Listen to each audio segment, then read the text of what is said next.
روح کو پاک رکھتی ہے، نماز سوچ اور فکر کو پاک رکھتی ہے، نماز باطن کو اور ظاہر کو پاک کر دیتی ہے۔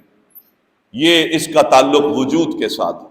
اور آپ نے قرآن کریم پڑھا ہے، جہاں کہیں بھی اللہ تعالیٰ نے عموماً نماز کا تذکرہ کیا وہاں زکوٰۃ کا بھی تذکرہ کیا۔ زکوٰۃ آپ کے مالی امور کو پاک کرتی ہے۔ انسان کا دنیا میں کسی نہ کسی اعتبار سے خرید ہے، فروخت ہے، لینا ہے، بیچنا ہے، یہ سارے کام ہیں، معاملات ہیں، اور اس معاملات میں واسطہ بندوں کے ساتھ ہے۔ جب بندوں کے ساتھ آپ کا جو معاملہ ہے وہ بہترین ہے تو مالی امور سارے بہترین ہو جائیں گے۔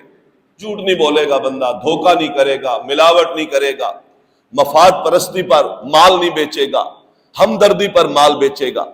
یہ سارے امور ہیں جس کا تعلق زکوٰۃ سے ہے۔ یہ عجیب ہماری سوچ ہے کہ ہم سمجھتے ہیں زکوٰۃ کا معنی ہے کہ پیسہ اکٹھا کرو پھر سال کے بعد اس میں سے 2.5% دے دو۔ زکوٰۃ کا عمل کمانے سے شروع ہوتا ہے۔ جب بھی آپ کما رہے ہیں، بیچ رہے ہیں، لے رہے ہیں، یہ عمل پاکیزہ ہونا چاہیے۔ یہ عمل اگر پاکیزہ نہیں ہے تو 2.5%، 1 کروڑ میں سے 2.5 لاکھ جو میں نے دیے ہیں اس کی کوئی حیثیت نہیں ہے، اس لیے کہ میں مال کو پاک کر رہا ہوں 2.5% زکوٰۃ سے۔ اب جس مال کو 2.5% زکوٰۃ سے پاک کر رہا ہوں وہ مال خود حرام ہے، جس ذرائع سے کمایا وہ حرام ہے، تو حرام مال تو اللہ تبارک و تعالیٰ قبول ہی نہیں کرتا۔ اللہ تعالیٰ تو طیب قبول کرتا ہے۔ تو اس سے پتہ چلتا ہے جن مالوں سے ہم زکوٰۃ دیتے ہیں اس کا پہلا بنیادی مسئلہ یہ ہے، واجبی چیز ہے کہ وہ مال حلال ذرائع سے جمع کیا ہوا، حرام سے اللہ تعالیٰ قبول نہیں کرتا۔ حرام کھا کے گیا ہے، حرام خرچ کر کے گیا ہے اور جا کے بیت اللہ کے چکر لگا رہا ہے، اللہ تعالیٰ رد کر دیتا ہے۔ تو حلال مال اللہ قبول کرتا ہے۔ اب حلال مال میں اللہ نے اپنا حق رکھا ہے تو جو 2.5% ہم زکوٰۃ دیتے ہیں اللہ تعالیٰ اس کی وجہ سے اس کے گناہ معاف کر دیتے۔ تو زکوٰۃ کا عمل گویا کہ انسان کے دنیاوی جتنے امور ہیں ان امور میں اس کی اصلاح ہوتی ہے۔ زکوٰۃ کے امور سے اس کی اصلاح ہوتی ہے، تزکیہ ہوتا ہے، بولتا اچھا ہے، سوچتا اچھا ہے، تقاضا اچھا کرتا ہے، لین دین معاملات اچھے رکھتا ہے۔ کتنے سلسلے ہیں جس میں اس کی اصلاح ہوتی ہے، تو گویا کہ یہ 80% اس کا دین قائم ہو جاتا ہے۔ تو صرف اس کا سال کے بعد 2.5% زکوٰۃ دینے کے ساتھ اس زکوٰۃ کا تعلق نہیں ہے۔ جو مال اکٹھا کیا ہے اس مال کے جتنے مرور ایام ہیں ان ایام میں اپنے امور پر مکمل اللہ تعالیٰ کے حکم کی پابندی، یہ زکوٰۃ کا سارا عمل، اس کو لاگو کریں تو 2 معنی ہوئے، بدن بھی پاک ہو گیا اور مال بھی پاک ہو گیا۔ یہ زکوٰۃ اسلام کا فریضہ ہے، بالاتفاق یہ فرض ہے، ارکان اسلام میں سے ہے۔ کوئی شخص اس کو ادا نہیں کرتا بہت بڑا گنہگار ہے، اور کوئی شخص اس کا انکار کرے تو وہ اسلام سے خارج ہے۔ اس انکار پر وقت کا حاکم اس زکوٰۃ کے منکر سے لڑائی کر سکتا ہے، اس کو جیل میں ڈال سکتا ہے، اس کو قتل کر سکتا ہے، لڑائی کر سکتا ہے۔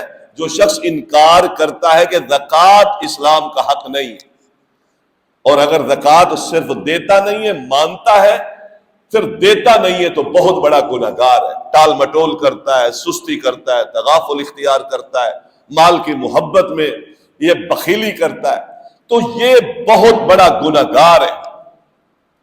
2 ہجری میں یہ زکوٰۃ فرض ہوئی ہے۔ بعض اہل علم کہتے ہیں کہ نہیں، مکہ میں یہ زکوٰۃ فرض ہو گئی تھی، لیکن اس کے اصول، قواعد، اس کے نصاب اور اس کے سارے مسائل اللہ تعالیٰ نے مدینہ میں نازل فرمائے، لہذا روزوں کے ساتھ ساتھ متصل آگے پیچھے اس زکوٰۃ کی فرضیت کا زمانہ ہے۔ وقت کیسا تھا یہ بھی سوچیں، کیا حالات تھے؟ اللہ نے زکوٰۃ فرض کر دی ہے۔ ہمارے حالات کیا ہیں؟ پھر بھی ہم ٹال مٹول کرتے، اور وہ کیا حالات تھے؟ خیبر کے بعد جا کر مسلمانوں نے کچھ آسائش سے کھانا شروع کیا تھا 6 ہجری میں، اور زکوٰۃ کب فرض ہو گئی ہے؟ تو اللہ تبارک و تعالیٰ نے اس کو اس زمانے میں فرض کیا۔ اس کی اہمیت کا اندازہ آپ لگا لیں کہ یہ کتنا عظیم عمل ہے، کتنا اہمیت والا عمل ہے، اور صرف اس امت پر نہیں ہے۔ جیسے آپ نے پڑھا نا روزے میں، روزے اللہ تعالیٰ نے کما کتب علی الذین من قبلکم، اللہ نے پہلے لوگوں پر بھی فرض کیے تھے۔ یہ زکوٰۃ اللہ نے پہلی بھی ساری امتوں پر فرض کی تھی۔ یہاں بھیا قرآن جتنے انبیاء کی شریعتیں اللہ تعالیٰ نے بیان کی ہیں قرآن کریم میں، اس میں یہ بات واضح ہے کہ زکوٰۃ دو، زکوٰۃ دو، زکوٰۃ دو۔ نماز اور زکوٰۃ تقریباً تمام شریعتوں میں رہی ہے۔ یہ بھی اس بات کی اہمیت ہے، جو امر تمام شریعتوں میں لاگو رہے وہ امر یقیناً اہمیت کا حامل ہوتا ہے۔ زکوٰۃ کی حکمتیں کیا ہیں؟ کیوں ہم زکوٰۃ دیتے ہیں؟ ایک بات تو یاد رکھیں، یہ زکوٰۃ اللہ تعالیٰ کا حکم ہے۔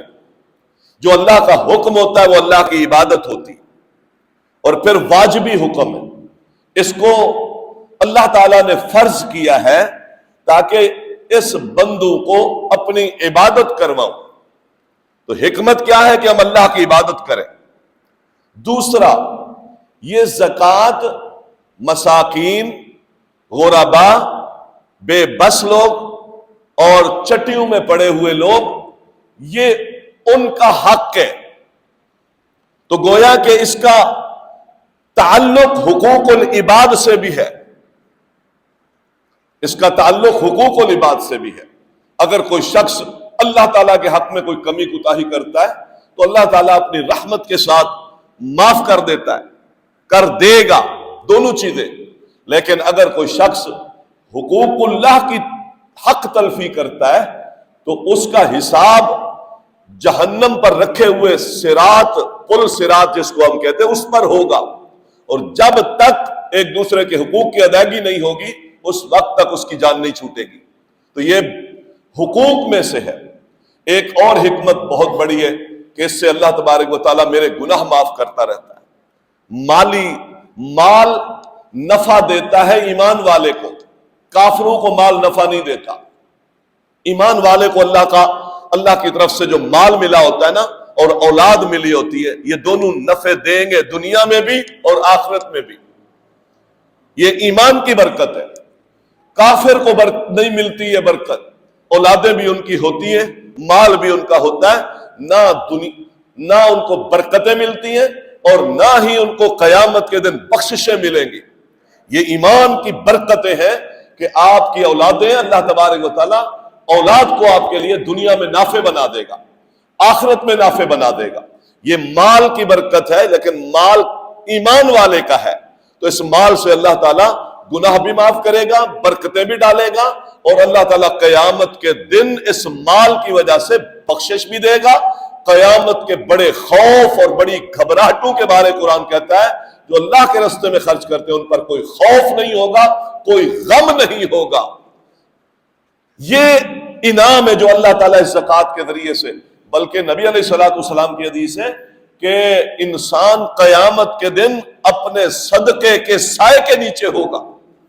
اللہ صدقے کا ایک وجود ہوگا، اور اس وجود کو اللہ تبارک و تعالی حشر کے میدان میں ایک سایہ نصیب کرے گا، اور بندہ جہاں بڑی گھبراہٹ کا دن ہوگا، کھوپڑیاں ابل رہی ہوں گی، کوئی کسی کا پرسان حال نہیں ہوگا، رشتہ داری سے دور ہو چکی ہوگی، ایسے حالات میں اللہ تعالیٰ اس شخص کو اپنے صدقے کے سائے کے نیچے جگہ دے گا۔ اور بے شمار حکمتیں ہیں، ہمیں اس کا احساس ہی نہیں ہے کہ جب انسان یہ فرضی صدقہ ادا کرتا ہے، یہ زکوٰۃ ادا کرتا ہے یا نفلی صدقہ ادا کرتا ہے، اس کی اتنی حکمتیں ہیں کہ خیر کے دروازے کہاں کہاں سے کھل رہے ہوتے ہیں۔ یہ ایسے ہے جیسے چشمہ چل رہا اور وہ چشمہ نکل کہاں سے رہا ہے، کچھ حصہ تھوڑا سا کدھر سے نکل رہا ہے، کچھ کہاں سے نکل رہا ہے، پھر وہ اکٹھا ہوتا ہے تو ایک بڑا دریا بھی بن جاتا ہے۔ جب انسان یہ صدقات ادا کرتا ہے تو کہاں کہاں سے اللہ تعالیٰ بھلائی کے چشمے اس کی زندگی میں لاگو کر دیتے۔ حکیم بن ہزام رضی اللہ تعالیٰ عنہ فرماتے ہیں اللہ کے نبی صلی اللہ علیہ وسلم سے، اللہ کے نبی، میں جب زمانہ جاہلیت میں تھا تو میرا ایک خاص عادت تھی، میں صدقے بہت کرتا تھا، میں لوگوں میں مال بانٹتا تھا، جود و سخا میرے اندر بہت تھی، میں یہ کام کرتا رہتا تھا۔ تو اب میں مسلمان ہو گیا ہوں، کام تو میں نے بہت کیا، اب اسلام لانے کے بعد وہ کام بھی میرے لیے نیکی بنیں گے؟ اللہ کے نبی صلی اللہ علیہ وسلم نے فرمایا اسلمت علی ما سلف من خیر، او بھائی اس زمانے میں جو بھلائیاں کی بدلہ اللہ نے دے تو دیا کہ ان بھلائیوں کی وجہ سے اسلام کی دولت دے دی۔ سمجھے نا بات کو؟ کفر کی حالت میں کیا کر رہا ہے؟ بھلائی کے کام، بھلائی کے کام کیا ہے؟ جود و سخا۔ کفر کی حالت میں یہ اچھی خصلت اختیار کرنے کے اللہ نے نفع کتنا بڑا دیا کہ کفر سے نکال کر، جہنم سے نکال کر جنت پہ لگا دی۔ اور ایک مومن اگر ایمان کی حالت میں خرچ کرتا ہے، کیا خیال ہے زندگی میں کتنے رنگ بھر دیتا ہے اللہ بھلائیوں کے۔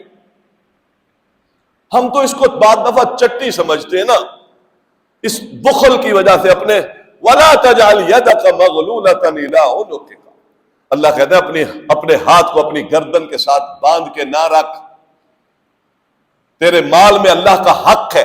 تو یہ ثمرات ہیں اس زکوٰۃ کے کہ مجھے پتہ بھی نہیں ہوگا، بلکہ ایک حدیث میں رسول اللہ صلی اللہ علیہ وسلم نے ایک صحابی کو ارشاد فرمایا اذا ادیت الزکوٰۃ، جب تو زکوٰۃ ادا کر دیتا ہے تو گویا کہ ابعدت شر مالہ، آپ نے اپنے مال میں جو شر تھا نا، جو اس مال میں بڑا شر ہے، بہت خطرناک ہے، بغاوت پر ابھارتا ہے، ضد پر ابھارتا ہے، بدعملی پر ابھارتا ہے، فرائض سے دور کرتا ہے، رشتہ داریاں توڑوا دیتا ہے، تکبر پیدا کرتا ہے۔ اللہ کے نبی صلی اللہ علیہ وسلم نے فرمایا جب تو نے زکوٰۃ کا مال دے دیا ہے، اس مال میں جتنا شر تھا وہ تو نے ختم کر۔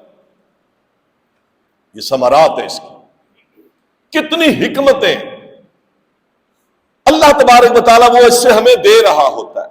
اب جب یہ سارے پہلو ہم سامنے رکھیں گے تو پھر وہ بد نصیب ہے جو زکوٰۃ دے رہا ہے اور ریاکاری کر رہا ہے، اپنا نام چاہ رہا ہے، اپنی شہرت چاہ رہا ہے، یا پھر اپنی تعریف سننا چاہ رہا ہے، یا اس مال کے ذریعے سے گھمنڈ کر رہا ہے کہ میں سخی ہوں۔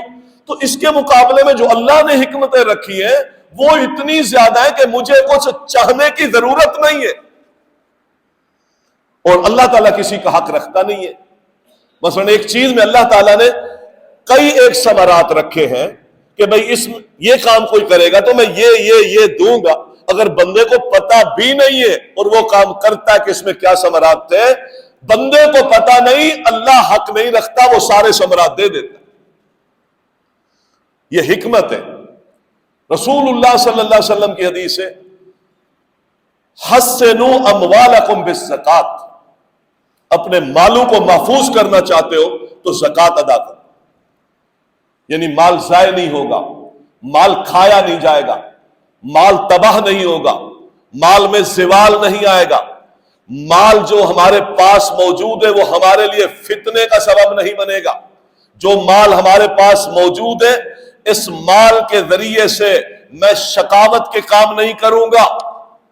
مال ہے لوگوں کے پاس لیکن اس مال کے ذریعے سے گناہ کرتے، شقاوت کے کام کرتے، فتنے کے کام کرتے، اللہ کی بغاوتوں میں اس مال کو خرچ کرتے۔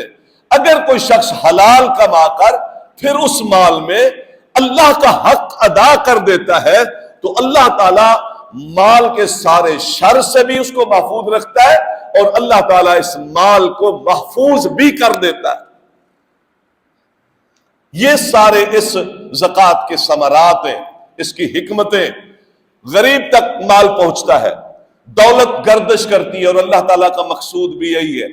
سود کے ذریعے سے دولت سمٹتی ہے، چند لوگوں کے ہاتھوں میں آ جاتی ہے، اور سود میں پھر نفرتیں ہوتی ہیں، خود غرضیاں ہوتی ہیں، سود کے اندر مال کی محبت ہوتی ہے، انسانیت کی محبت نہیں ہوتی، سود لینے دلانے والے کے ذہن میں بغض ہوتا ہے، عداوت ہوتی ہے، کسی کی عزت کا لحاظ نہیں ہوتا۔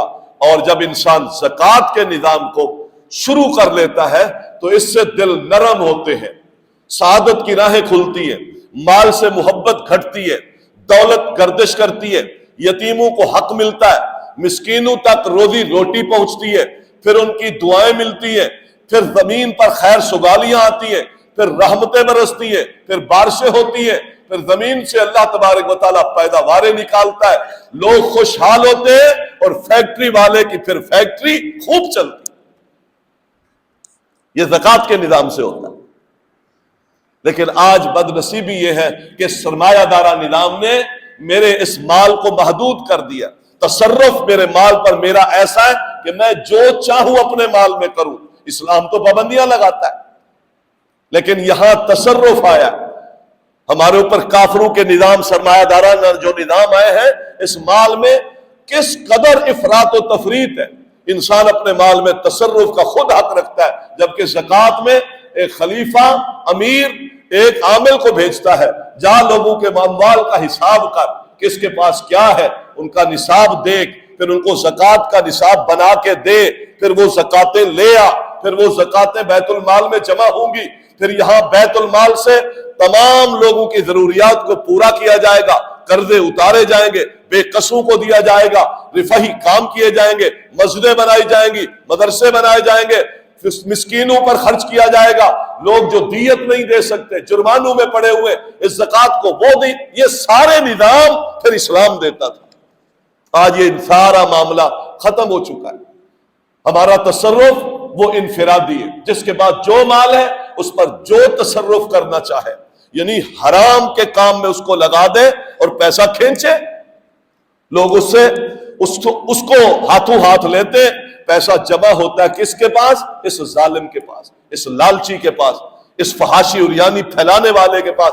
کتنے سسٹم ہے آج دنیا میں جس پر دولتیں کمائی جا رہی ہیں، اور کروڑوں کھربوں کما لیتے ہیں مہینوں میں لوگ، لیکن وہ ذرائع سارے حرام ہیں، کیونکہ میرے پیسے پر مجھے خود تصرف حاصل ہے، میں جہاں دولت کو لگاؤں گا، جیسے لگاؤں گا، مجھے کوئی نہیں پوچھ سکتا۔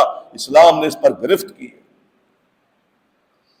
اس لیے حلال حرام کے مسائل صرف زکوٰۃ کو جاننا ضروری نہیں ہے کہ جی میں نے زکوٰۃ دینی ہے، بلکہ اپنے کاروبار میں، اپنے لین دین میں، اپنے امور میں، اپنے سلسلوں میں جہاں جہاں پیسہ لگانا ہے، کاروبار کرنا ہے، اس کے متعلق بھی مکمل علم ہونا چاہیے، معرفت ہونی چاہیے۔ سیدنا عمر رضی اللہ تعالیٰ عنہ اپنے بازاروں میں اس تاجر کو، اس دکاندار کو بیٹھنے نہیں دیتے تھے، تجارت نہیں کرنے دیتے تھے، جب تک وہ تجارت کے اصول و ضوابط، تجارت کے مسائل صحیح طریقے سے جانتا نہیں ہوتا تھا، اس غرض سے کہ کہیں یہ حلال حرام میں مبتلا نہ ہو جائے، غلط سلسلے نہ چلائے۔ تجارت کے امور جانتا ہے تو وہ ہمارے مارکیٹ اور بازار میں آ کر کام کرے گا، نہیں جانتا تو وہ کام نہیں کر سکتا۔ یہ دولتیں اسی لیے ایسے لوگوں کے ہاتھ میں چلی گئی جو کھیلتے ہیں پھر ملکوں سے، ریاستوں سے، جب چاہتے ہیں ذخیرہ اندوزیاں کرتے ہیں، جب چاہتے ہیں مصنوعی قحط پیدا کر دیتے ہیں۔ محترم بھائیوں، یہ اسلام کا اصول ہے، دستور ہے۔ نماز کے سارے مسائل میں جانتا ہوں تو زکوٰۃ بھی اسی طرح فرض ہے۔ زکوٰۃ کے متعلق بھی مجھے تمام معرفت حاصل ہونی چاہیے، اور اپنے اموال میں تصرف کے حوالے سے بھی مجھے علم ہونا چاہیے کہ میرا اللہ مجھے کہاں مال کو خرچ کرنے، مال کو لگانے، مال کو بڑھانے کے کہاں کہاں کیا اصول دیتا ہے، یہ جاننے چاہیے۔ بے پناہ مسائل ہیں اس زکوٰۃ کے حوالے سے، بے پناہ مسائل ہیں، لیکن لوگوں کو اس کا علم نہیں ہے۔ اس غفلت میں یا بے علمی میں وہ سالہ سال سے زکوٰۃ نہیں دیتے۔ زکوٰۃ تو دیتے ہیں، لیکن بعض دفعہ ان کے جو کاروباری امور ہوتے ہیں وہ کلیاتاً بالاتفاق شریعت کے حکم کے خلاف ہوتے ہیں۔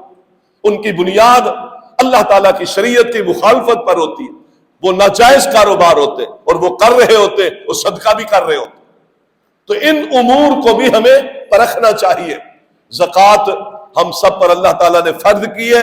اس فرضیت کے حکمتیں کیا ہیں، اس فرضیت کے ثمرات کیا ہیں، اور اس زکوٰۃ کے وجوب کو جو شخص نہیں مانتا یا انکار کرتا ہے اس کا حکم کیا ہے، یہ ساری چیزیں آپ کے سامنے بیان ہیں. اللہ تبارک و تعالیٰ نے اس زکوٰۃ کو ارکان اسلام میں سے ایک رکن قرار دیا. اللہ کے نبی صلی اللہ علیہ وسلم سے کہا گیا خذ من اموالہم صدقۃ تطہرہم وتزکیہم بہ، اے نبی ان کے اموال سے صدقہ لے. یہ صدقہ زکوٰۃ مراد ہے یہاں سے، جس کے لینے کا اللہ حکم دیتا ہے. جو چیز حکماً اللہ کے حکم سے ثابت ہو وہ فرض ہوتی ہے. ان کے مال سے زکوٰۃ لے.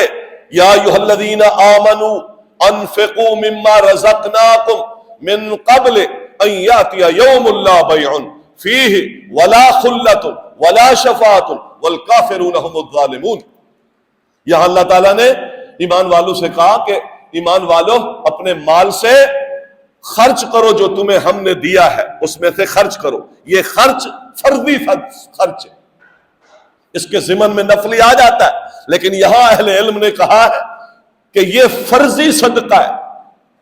اس سے پہلے کہ جہاں کوئی خرید و فروخت نہیں ہوگی، جہاں کوئی دوستی کام نہیں آئے گی، نہ کوئی سفارش کام آئے گی، جہاں دنیا کے سارے اسباب منقطع ہو چکے ہوں گے، وہاں پر اس وقت سے پہلے جہاں کوئی سبب دنیا کا کام نہیں آئے گا، اللہ اکبر، اس سے پہلے خرچ کرو. والکافرون هم الظالمون، کافر ظالم ہے. اہل علم نے کہا یہاں زکوٰۃ نہ دینے والے کو بڑی تنبیہ کی گئی ہے کہ یہ عمل انسان کو کفر کے زمرے میں پہنچا دیتا ہے اور یہ ظالم ہے. یہ بہت بڑا ظلم ہے کہ وہ اللہ تعالیٰ کے فریضے کو ادا نہیں کر رہا. کس کا حق ہے یہ زکوٰۃ؟ مال، مسلمان کا مال جب اس پر سال گزر جائے، جب اس کا نصاب اور مال کی مقدار جو شریعت نے بیان کی ہے وہ مقدار پوری ہو جائے، اس پر سال گزر جائے. نمبر 3، مسلمان ہو، عاقل ہو. نمبر 4، وہ مال جو اس نے کمایا ہے وہ مال نمو بھی رکھتا ہو، یعنی اس کے اندر یہ صلاحیت ہو کہ یہ مال بڑھتا بھی ہو. اس پر زکوٰۃ فرض ہے. مال بڑھنے سے دو حالتیں، ایک یہ ہے کہ آپ نے لگایا ہوا ہے وہ بڑھ رہا ہے، بھینس بکریاں پالی ہیں اور خود بخود بڑھ بھی رہی ہیں، اور ایک یہ ہے کہ آپ کے پاس مال ہے اس میں خود بڑھنے کی صلاحیت نہیں، لیکن جب آپ اس کو یوز کرتے ہیں تو وہ بڑھتا ہے. جیسے مال تجارت ہے، آپ پیسہ لگاتے ہیں، محنت کرتے ہیں، بھاگ دوڑ کرتے ہیں، اس سال 1 کروڑ تھا، اگلے سال 2 کروڑ ہو گیا، تو یہ بھی نمو ہے، نشو نما پاتا ہے جو مال. اس پر زکوٰۃ عاقل مسلمان، مقدار اتنی کہ شریعت نے جو بیان کیا اس تک مال پہنچے، سال گزر جائے، مال نمو ہو تو پھر اس پر زکوٰۃ فرض ہو جاتی ہے. یہ زکوٰۃ ادا کرے گا. اس مقدار کو پہنچ گیا ہے، سال بھر وہ ضرورتوں سے ہٹ کر اس کے پاس وہ مال پڑا رہا ہے. ضرورت زندگی پر اسلام ضرب نہیں لگاتا. اسلام کہتا ہے جو تیری ضرورت زندگی سے بڑھ کر ہے اس میں زکوٰۃ دے. تو اس پر زکوٰۃ فرض ہو جاتی ہے. کتنے فیصد زکوٰۃ فرض ہوتی ہے؟ 2.5%، 40واں حصہ. تو 40 میں سے 1 روپیہ، 40 میں سے 1 روپیہ اور 20 میں سے آدھا روپیہ، تو 2.5% ہوگی 100 میں سے. 100 روپے میں سے 2.5 روپے، یہ زکوٰۃ اس پر فرض ہے. جب زکوٰۃ کا مال سال گزرے، مقدار پوری ہو جائے، مسلمان بھی ہو، کیونکہ کافر پر زکوٰۃ نہیں ہے، مسلمان پر زکوٰۃ ہے، تو یہ زکوٰۃ اس پر فرض ہو جاتی ہے کہ سال کے بعد وہ اپنے مال کو پاک کرے اور اس کی زکوٰۃ دے، پورا حساب کرے، اس کی کلیکشن کرے، قرضے دینے ہیں جو وہ نکالے، جو مال لینا ہے وہ اس کو شامل کرے، ٹوٹل میں سے 2.5% زکوٰۃ. اب اس کے بعد پھر کچھ اس کی فصول ہے، کچھ اس کے ابواب ہیں۔ زکوٰۃ 2.5% نصاب ہے۔ اب سونے کا نصاب الگ ہے، چاندی کا نصاب الگ ہے، اسی طرح زرعی پیداوار کا نصاب الگ ہے، اسی طرح آپ کے اونٹ ہے اس کا نصاب الگ ہے، گائے ہے اس کا نصاب الگ ہے، بکری ہے اس کا نصاب الگ ہے، مال تجارت ہے وہ اسی عام نصاب میں شامل ہے۔ اب ہمارے ساتھ جو معاملہ ہے کہ ہم یہ زکوٰۃ اس میں سے کتنی دیں گے؟ سونے کا نصاب ہے 20 دینار۔ 20 دینار جب سونا جمع ہو جائے تو یہ 20 دینار تقریباً 7.5 تولے سونا بنتا ہے، کیونکہ اس وقت دینار تھے، سکے کی شکل تھی، تو 20 دینار اس کی آخری حد ہے، جس کا وزن کیا گیا تو کتنا؟ 7.5 تولے۔ اب اگر 7.5 تولے سونا اس کے پاس سال پر جمع رہا، اب اس میں اگرچہ فقہا کا اختلاف ہے، جی وہ سونا اگر زیورات کی شکل میں ہو، بعض فقہا زیورات پر زکوٰۃ کو فرض نہیں سمجھتے، اور اکثر فقہا کہتے ہیں کہ نہیں، زیورات کی شکل میں ہو سونا یا غیر زیورات کی شکل میں ہو، اس پر زکوٰۃ فرض ہے، اور راجح بات بھی یہی ہے کہ دونوں چیزوں پر فرض ہے۔ 20 دینار، 200 درہم چاندی، درہم چاندی کا ہوتا ہے، 200 درہم تک پہنچ جائے تو زکوٰۃ فرض ہے۔ اب اگر ہمارے پاس کرنسی نوٹ ہے، 200 درہم 52.5 تولے چاندی بنتی ہے جب اس کا وزن کرے، اب اس مقدار تک یہ چاندی پہنچ جائے، اس مقدار تک سونا پہنچ جائے تو زکوٰۃ فرض ہے۔ کچھ لوگ کہتے ہیں اس دونوں کو ملائیں گے، نہیں، وہ جنس الگ ہے، وہ جنس الگ ہے، جس کی جنس اللہ کے نبی نے الگ الگ بیان کی ہے ان دونوں کو اکٹھا نہیں کریں گے۔ کوئی شخص کہے میرے پاس 4 تولے چاندی اور 3.5 تولے سونا پڑا ہے تو دونوں کو ملا کے زکوٰۃ نہیں ہے فرق، وہ جنس الگ ہے، یہ جنس الگ ہے، لہذا ایک ساتھ اس کو مرج نہیں کریں گے۔ البتہ کرنسی نوٹ ہے، ہم اس کو سونے کے ساتھ بھی مرج کر سکتے ہیں، چاندی کے ساتھ بھی مرج کر سکتے ہیں۔ مثلا ایک شخص کے پاس اتنا پیسہ پڑا ہوا ہے سال بھر کہ اس پیسے سے 52 تولے 52.5 تولے چاندی خرید سکتا ہے، اس پر زکوٰۃ شروع ہو جائے گی۔ اگر 52 تولے چاندی کی مقدار سے کم پیسہ ہے جس پر سال گزرا ہے تو زکوٰۃ نہیں ہے۔ اسی طرح اگر سونا اتنا پڑا ہوا ہے، کچھ پیسے ایسے بھی پڑے ہوئے کہ جو سونے کی مقدار کو پورا کرتے ہیں تو پیسے کو سونے سے ملائیں گے، اسی طرح پیسے کو چاندی سے ملائیں گے۔ مثلا میرے پاس 6 تولے چاندی پڑی ہے اور 1.5 تولہ سونے کا چاندی کا پیسہ پڑا ہے، تو یہ گویا کہ چاندی اور یہ کرنسی کے اعتبار سے ایک ہے۔ ہمارے ہاتھ میں اگرچہ نوٹ دے دیے گئے تو اس کو اس کے ساتھ شامل کر کے ہم کہیں گے کہ میرے پاس 52.5 تولے چاندی کے برابر پیسہ ہے اور اس کی زکوٰۃ دے۔ یہ امور ہے، کس کو زکوٰۃ دیں گے؟ قرآن کریم نے سورۃ توبہ کی آیت نمبر 60 میں یہ وعدے کی ہے کہ انما الصدقات للفقراء والمساکین، ان لوگوں کو زکوٰۃ دیں۔ زکوٰۃ کا اصل مقصد یہ ہے کہ کوئی بھوکا نہ رہے، کوئی پیاسا نہ رہے، کوئی ضروریات زندگی سے محروم نہ رہے، کہ اس کے پاس زندگی گزارنے کی جو ضرورت کی چیزیں ہیں وہ بھی نہ ہوں، ایسے لوگوں کو زکوٰۃ دے۔ پھر اس کے بعد وہ عاملین بھی اس میں شامل آتے ہیں، چٹیوں میں بھی شامل آتے ہیں۔ فی سبیل اللہ عام ہے، اس میں اکثر اہل علم تو کہتے ہیں یہ جہاد کا رستہ ہے، لیکن عام لوگ بھی فی سبیل اللہ میں آتے ہیں، تو فی سبیل اللہ کا مفہوم بڑا زیادہ ہے، لہذا یہ مصارف آپ کے 8 ہیں، ان 8 کو دیکھیں، ان کو چنیں، ان کا انتخاب کریں، ان کے بارے میں جانیں۔ جو نہیں جانتے اللہ نے ان کو جاہل کہا ہے، آنکھیں بند کر کے ماسی کو زکوٰۃ دے دی، جو کب فیکٹری میں مزدور کام کرتے ہیں ان کو زکوٰۃ دے دی، پھر اپنی زکاتوں سے ہم نفع حاصل کرتے ہیں، ماسی سے کام زیادہ لے لیا، اور جو مزدور ہیں ان پر احسان کر کے پھر اپنے مفاد کے بہت سارے کام لے لیے۔ حقدار ہے تو ضرور دیں، لیکن اگر ایسے دے رہے کہ چونکہ اس کے ساتھ تعلق اچھا ہے، یہ اس کے ساتھ دوستی اچھی ہے، یہاں نہیں دوں گا تو ناراض ہو جائے گا، یہاں معاملہ ایسا ہے، یاد رکھیں یہ اللہ کا مال ہے، جستجو کر کے دیں، مستحقین کو دیں، میرا نہیں ہے۔ دوستیاں نبھانے کے لیے، یاریاں نبھانے کے لیے، تعلق بڑھانے کے لیے، یاد رکھیں اپنے مال سے تو دے دیں، اللہ کا مال اللہ سے پوچھ کے دیں۔ بہت خطرناک معاملہ ہے یہ، زکاتیں ماسیاں لے جاتی ہیں، بے بس پڑے ہوتے ہیں جنہوں نے کبھی سوال نہیں کیا، ایسے لوگ بھی ہوتے لا یسالون الناس الحافا، نہ لوگوں سے سوال کرتے نہ لوگوں سے چمٹتے، دونوں معنی، نہ چمٹتے جا کے اور نہ کبھی سوال کرتے۔ یحسب الجاہل اغنیاء، اور جو جاہل لوگ اللہ کہتا ہے جن کو پتہ نہیں ہے، وہ سمجھتے ہیں انہوں نے آج تک کچھ کسی کو کہا نہیں ہے، گویا کہ یہ مالدار ہے، حالانکہ وہ مالدار نہیں ہوتے، زکوٰۃ کے مستحق ہوتے۔ اپنی زکوٰۃ کو ضائع نہ کرے، آنکھیں بند کر کے دے دے، اللہ کا مال ہے، رشتہ داری نبھانے کے لیے دے دے۔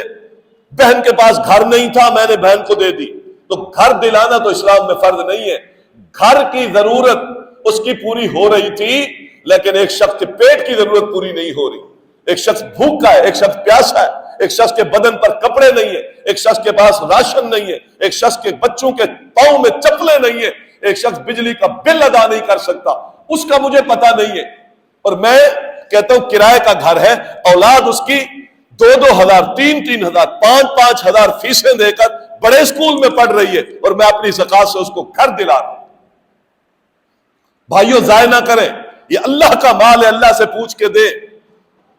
رب نے جہاں کہا ہے میں تو صرف امین ہوں، قاسم ہوں، ادھر سے اٹھایا ہے ادھر جا کے دے دیا ہے، اور میرا کوئی کام نہیں، اس اٹھانے کا اجر ہے۔ اپنی خواہش سے اگر اللہ کا مال دیا تو پھر بہت شدید خطرہ ہے یہ زکات ضائع نہ ہو جائے۔ لہذا لا تبطلوا صدقاتکم بالمن والاذی، اب مال کس سے، صدقے کس سے ضائع ہو جاتے ہیں؟ جب مال دیتا ہے، زکات دیتا ہے، نفع حاصل کرتا ہے۔ جماعت کو زکات دے دی، کسی ساتھی کو ایسے کو زکات دے دی جو خیر کا کام کرتا ہے، پھر اس نے اگر اس کی چاہت کے مطابق جانے پر ریسپیکٹ نہیں کی تو اگلے سال نہیں دی، تو اس عزت کے لیے دی تھی، کہیں اس کا کوئی کام پھنس گیا، جس کو زکات دے دی تھی وہ عیادت پہ نہیں آیا، اس کام میں مدد کرنے نہیں آیا، خیر خی کرنے نہیں آیا، اگلے سال دوستی ٹوٹ گئی۔ تو میں نے اپنے وجود اور اپنی عزت، اپنے شرف، اس کے لیے زکات دے رہا تھا؟ یہ بہت خطرناک باریک مسئلہ ہے۔ ہم زکاتیں دیتے، پھر جہاں زکاتیں دیتے وہاں اپنا احسان جتلاتے، تکلیف دے دی، اور ہم زکاتیں دیتے ہیں، تم یہ کرتے ہو، تم یہ کرتے ہو، آپ نے دے دیا، اللہ کا مال تھا، اب جس کے ہاتھ میں آپ نے رکھا ہے وہ امین ہے، قیامت کے دن وہ محاسبے میں آئے گا، وہ پکڑ میں آئے گا۔ اگر میں نے تکلیف دینا شروع کی، تکلیف میں احسان جتانا بھی آتا ہے، تکلیف میں برا بھلا کہنا بھی آتا ہے، تکلیف میں تانے دینا بھی آتا ہے، اس سے زکاتیں تباہ ہو جاتی ہیں، اس سے صدقات برباد ہو جاتے ہیں۔ تو اس لیے لا تبطلوا صدقاتکم بالمن والاذی، ریاکاری پر، شہرت پر بھی نہ دے، بلکہ چھپا کر دے، چھپا کر زکات دے، یہ اولا افضل ہے اکثر فقہا کے نزدیک، اس لیے کہ رسول اللہ صلی اللہ علیہ وسلم کی حدیث ہے سر الصدقۃ تطفئ المیتہ، نبی علیہ السلام فرماتے کہ جو شخص چھپا کے صدقہ کرتا ہے اللہ تبارک و تعالی اس کی بری موت کو اس سے ٹال دیتا ہے۔ ناگہانی موت، بری موت، شر والی موت، فتنے والی موت، کتنا عظیم عمل ہے یہ۔ اگرچہ کہیں ترغیباً صدقہ ظاہر لوگوں کے سامنے دینا بھی منع نہیں ہے، حرام نہیں ہے، افضلیت کی بات ہو رہی ہے۔ اللہ کے نبی فرماتے وہ شخص عرش کے سائے کے نیچے ہوگا جو سیدھے ہاتھ سے صدقہ کرتا ہے اور الٹے ہاتھ کو اس کا پتہ نہیں ہوتا۔ اور اس حدیث میں آتا ہے اللہ تبارک و تعالی بری موت، میتۃ السوء، بری موت کو اس سے دور کر دیتا ہے جو شخص صدقہ چھپا کے دیتا ہے۔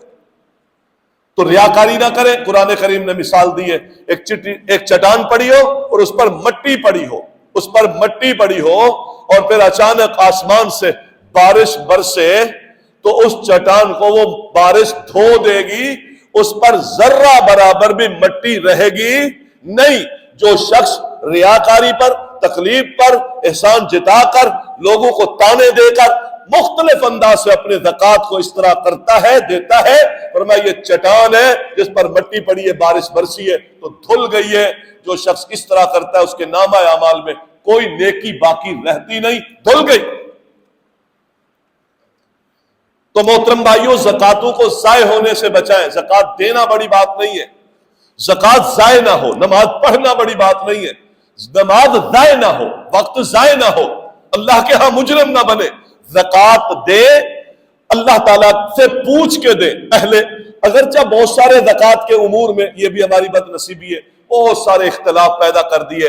فقہا کے اندر بے پناہ اس زکات کے حوالے سے افراط و تفریط ہے۔ ایک فقیہ کہہ رہا ہے کہ پاگل آدمی اور چھوٹا بچہ، نابالغ بچہ، اس کے مال میں زکات نہیں ہے۔ ایک فقیہ کہہ رہا ہے کہ نہیں اس کے مال میں زکات ہے۔